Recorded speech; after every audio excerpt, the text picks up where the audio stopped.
All right, the last notes is really short, and it's about scope of inference. All right, so what we're going to talk about here is if we do it. First of all, you can't make a cause and effect relationship with an observational study. It has to be an experiment.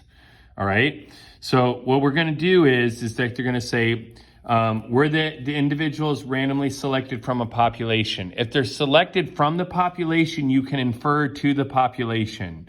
If you didn't select from the entire population, then you cannot infer to the population. Also, were the groups randomly assigned? If they were, okay, that again, you need to do random selection. But then you can say, if you did random selection into groups that you impose treatments on, then that's an experiment and you can you can infer to the population. But if not, you don't. All right, so that's great and all, but then here's a question. So it says right here, they're trying to see if there's a relationship or if there's a cause and effect relationship between GPA and listening to music when you are doing your studies. So the first one says we get all the students in AP Stats class to participate in the study, ask them whether or not they study with the music on, and divide them into two groups based on their answers to this question. So on this one, we can say there's a negative association, but we cannot say that listening to music causes lower GPA. No cause and effect, because we didn't impose treatments of listening to music. We just asked if they did. Okay, and then you can only infer that into the group you sampled from, which was AP Stat students. The next one says we select a random sample from the entire school, and we ask them whether or not they listen to music and divide them into two groups. So again, we can say there's an association, not cause, not a cause and effect. But this time, since we sampled from the entire school, we can infer to the entire school. All right, the next one says we get students in the AP Stats to participate in study. We randomly assign half to listen to music, the other half not to. Now we're imposing treatments. Now, I don't think you could really lock that in and students aren't going to listen to you, but assuming that they volunteered for it and then they stuck with it, we can say that listening to music causes a lower GPA, but again, only for the AP Stats students, because that's who we're inferring, that's where we're sampling from, it's just AP Stats. And the last one is the school as an experiment, so you can say causes for everybody in the school. All right, then I have a couple multiple choice and then a kind of a practice FRQ. So this first one says, for one kindergarten class in the district, the researcher determines that children that can already read simple words and which children cannot upon entering kindergarten. So some can already read simple words and some can't even do anything. So the children followed until third grade, at which point they're asked to determine the grade level of which they were reading at. Those children that were reading simple words on entering kindergarten were found to have higher reading levels than those that couldn't. So the researcher cannot conclude that being able to read before is beneficial as to there may be confounding variables.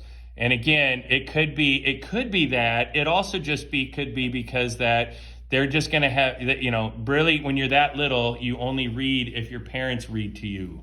And if your parents read to you, they're more likely to be all in your business about having higher grades or make you read. Maybe they'll make you read at home, and so you'll just be a better reader. Now, it probably does, but you can't make that statement. One of the ones the ones that people would miss is they'd put C. Needs to have taken a random sample of kindergarten students instead of one class to conclude cause and effect. Okay, taking a random sample from the class is great, and that is better, but you still have to impose treatments for it to be an experiment. All right, and the next one talks about wording of the question. So, and that is the answer. The wording of the question has a big effect on polls, and we talked about that with response bias. In the late 1990s, Scotland was considering independence from England. An opinion poll that showed that 51% of Scots favored independence. Another poll at the same time showed that only 34 were in favor of being separate from England. So when they said independence, people want to be independent. Okay, they don't want other people telling them what to do. They want to make their own decisions, right? And we like that word. Okay, but when they talk about separating from England, then you're concentrating more on the downside of what's happening, and then people are going to respond differently. All right, and then we have this one. It says dermatologists are researching the effectiveness of a new acne medication. They find 36 sets of twins to participate. Each person experiment will either get a new medication or a placebo.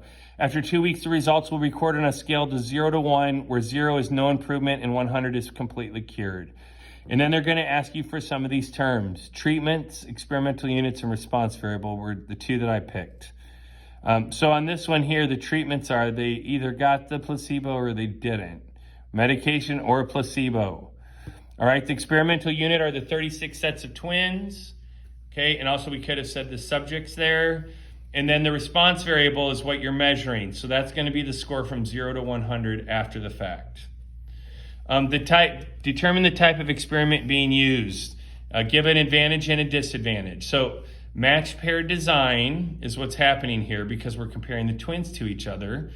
All right. The advantage is that the twins will have several properties similar, and so most elements of control are taken care of. Or you could say that we have reduced or minimized all levels of control. So it's not going to get everything away 0, but it's certainly going to, I don't know. It should be pretty obvious.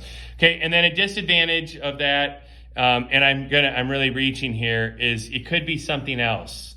Like the severeness of the acne could be more important.